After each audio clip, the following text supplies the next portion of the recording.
Hello and welcome back to Witches of the Moon. I'm Eva Maria, your Monday hostess, and this week our topic is Hollywood witches. By this, I gather that what we're discussing are fictional witches, witches in TV shows, movies, that sort of thing. The Hollywoodized sort of um, characters that are put out there representing witches. I guess publicly or, just in the imaginations of society, at large. So what I decided to do for my video here, I decided to talk about three fictional characters that I found fairly inspirational to me, and I thought I would, explain why I found them to be somewhat inspirational, even though they are obviously fictional. Some are, more realistic than others in their depiction, of who and what witches are, but then that's a whole nother thing because witches come in so many shapes, sizes, colors, personalities. We're all so different. There is no one set image that is accurate to really portray what a witch is. And obviously I'm going to be showing you three female characters, but, that's not to say that, males obviously can't be witches or anything like that. The reason why I'm showing you three females is because, again, these are three female characters that I personally identified with and was inspired by, so being that I'm a female who feels usually I just connect with, I guess, the female archetype or the female polarity, in a lot of ways. Certain ways I connect with the masculine archetype and polarity, but that's a whole nother discussion. But so I'm going to show you these characters that, these are three that inspire me. But I mean, okay, let me backtrack for a minute here. All of the characters, all of these portrayals of witches that we have out there, on screen. And these are only the ones really on screen. I'm not even talking literature. I'm not even talking like theater or any of that kind of stuff. But, all these different portrayals. I mean, some I think are more true to life than others. Some I think are more potentially inspirational or beneficial to the collective consciousness, I think, of all, depending what they bring forward. No one likes, I'm assuming, no one likes a depiction that really sort of slanders any grouping of people, because that creates bias, and that, creates divides. If people come to fear a certain grouping of people based on like propaganda or a really bad presentation of who they are, that's obviously not a good thing.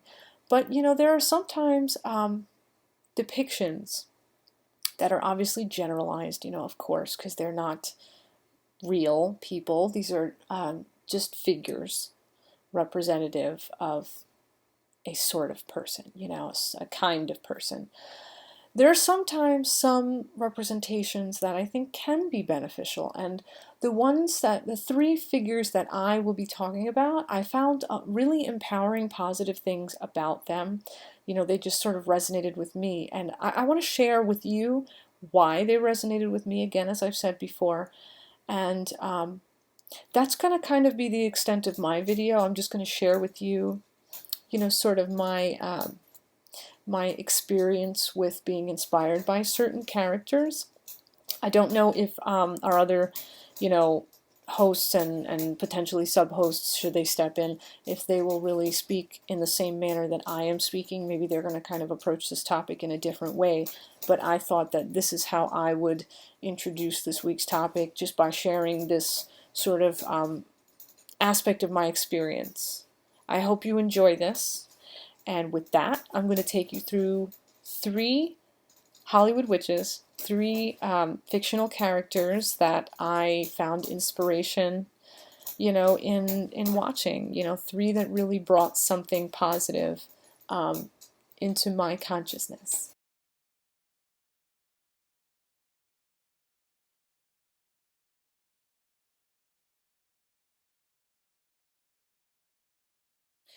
Now, the first Hollywood witch, the first character that I thought I would talk about is technically not really a witch, but I think she's very much perceived to be. And the reason why I say she's technically not a witch is that I have seen an interview uh, in which it was stated that this character was never really intended to be a witch per se.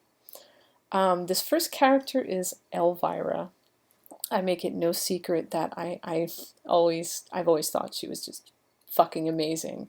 I first saw Elvira in her movie Elvira, Mistress of the Dark, and I was fairly young. I think the version that I saw, it may have been kind of a little bit edited. It was like on like channel 11 or something, one of the regular channels on TV. So obviously it was like they edited, the movie for like, family, viewing. Anything that was a little too risque, they probably cut out or whatever. But that was my first experience with seeing Elvira, and I just fell in love with her. And yeah, I saw an interview somewhere, I think it was here on YouTube. Cassandra Peterson actually stated at one point that Elvira's not really a witch, but in the movie Elvira, Mistress of the Dark, Elvira has this, great or grand, aunt that, was a witch. And so, like, Elvira inherits, the house, the ring, the dog, all that kind of stuff. And so you kind of infer that by blood, then Elvira would be a witch. And Elvira does go on to cast spells like the casserole and like funny things like that.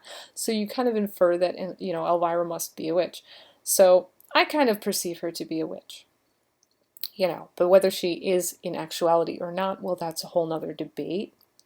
Anyhow, one of the first things that really, really, really appealed to me, I think, one thing that really resonated with me about Elvira in this movie was that she was very much an outcast, and growing up, so was I. Listen, young lady, I don't know who you are or where you came from, but you most certainly don't fit in this town. Why, you don't even fit in that dress. I wasn't, I was just one of those kids that just didn't mesh with everybody else. I don't know what it was, whether it was because I was just always like an independent sort of thinker and I was just different and I didn't care really to fit in, or I didn't know how to fit in or whatever. But regardless, I could definitely admire the fact that, Elvira was just herself. I loved that. And another thing I loved about Elvira was she didn't take shit from anybody. Not at all. I don't have to take this from anybody. Furthermore, Elvira she was just sort of like, spunky and punky and just did her own thing and didn't give a fuck. I've always loved that whole spirit of just not caring, just being free. I've always, always, always admired that. It's not something that comes easy, but that's definitely something that I admire in her character. And finally, I love the fact that Elvira, she just owns her femininity. She owns her sexuality. She is truly empowered in that she knows what she's got and it's hers, and she'll use it, damn it, however the hell she wants to. She's nobody's object, She knows she's sexy. She knows she's powerful, in that respect. It's her body on her terms, and damn it, she owns it. Well, if you're looking for trouble, here I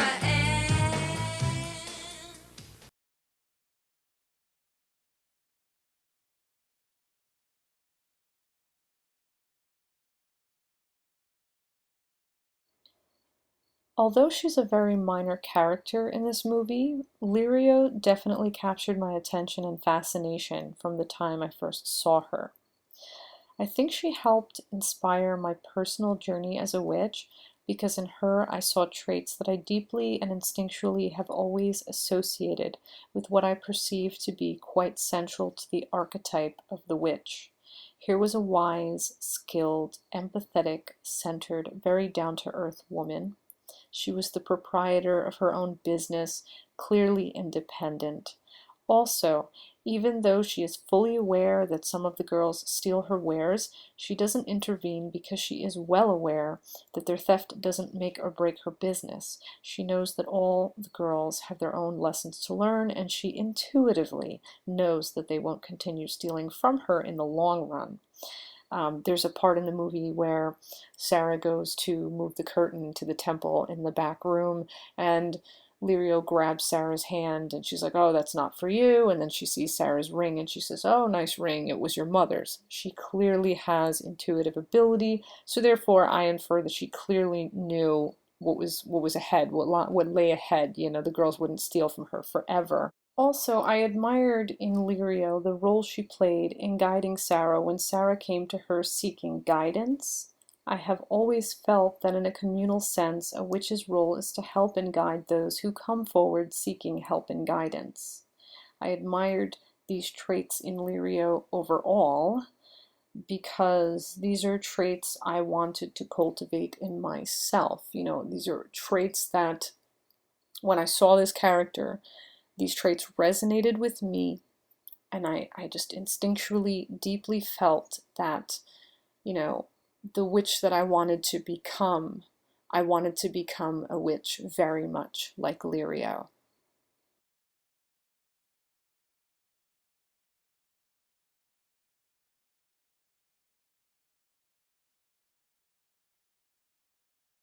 The final Hollywood witch that really sort of stirred my consciousness is the character Morgaine in The Mists of Avalon. She's essentially Morgan Le Fay. Her character, I feel, was just a very reverent portrayal of a witch, a priestess, a woman of the, I guess you could say, natural witchy sort of ways. Um, and that's a broad description because, there are so many different, paths and such. But I took her to be just a very respectful, you know, and again, reverent portrayal of a witch that, she just kind of, she took up residence in a sense in my consciousness. She inspired me. Her character wasn't just a very honorable portrayal, but I thought she brought a certain beauty to the representation of who witches can be potentially. Not that beauty is really. I'm not talking outward beauty. I'm talking about the quality of something being beautiful, of something being lovely in not a physical sense, but something deeper. I don't know how I can explain that. Like, for example, when you see like an interaction or something taking place and you say, "Oh, that's just beautiful." You're not talking about, an appearance, you're talking about a feeling.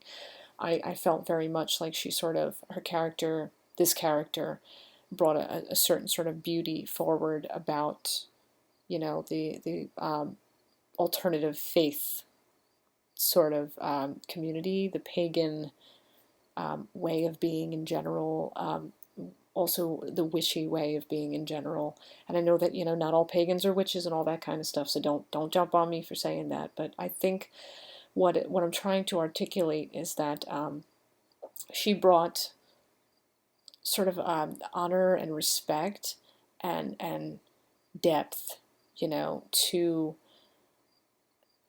non-orthodox ways of being, in terms of faith or being close to the earth in other ways related, because not everyone even has faith. When you talk about pagans, there are pagans that don't connect with deity. Let's keep that in mind. But I just, again, her character, she was the sort of witch that I could sort of aspire to want to be like. Much like I said about Lirio, and much like I said about Elvira, you know, these witches, these fictional witches, all have their qualities that really, like, I want to be like them, or I in some way relate to them. Morgaine, she has a strength and just like, I don't even know how to put it. She just, it's just she knows herself, and she's just, I don't even know how to articulate it. Maybe if I just show you a little bit of what she's like, you know, this brief little clip of, you know, her coming across the mists of Avalon when she parts them for that first time. Just check this out if you haven't seen it already, and I think you'll get the feeling that I'm trying to convey. Just check this out.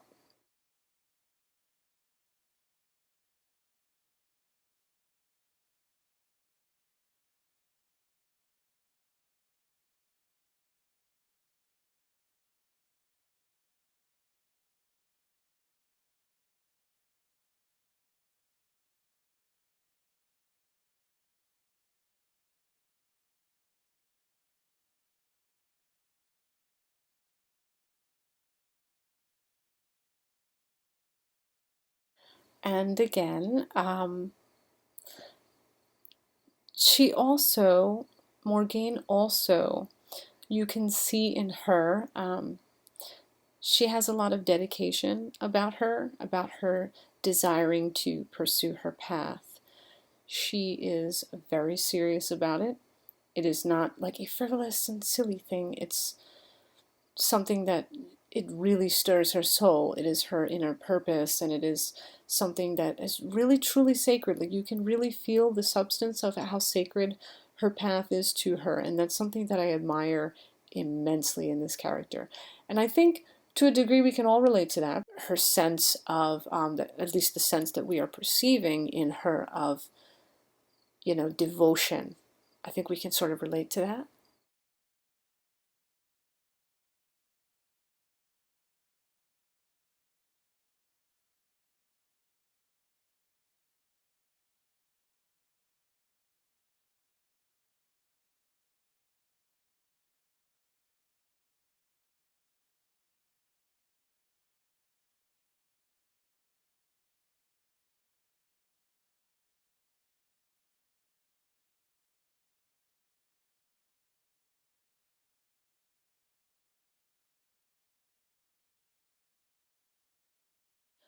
So ultimately, these are three Hollywood witches that really stirred something in me, and what really drew me to these particular Hollywood witches, these fictional characters from on screen, was the quality they all shared in that they brought something positive forward.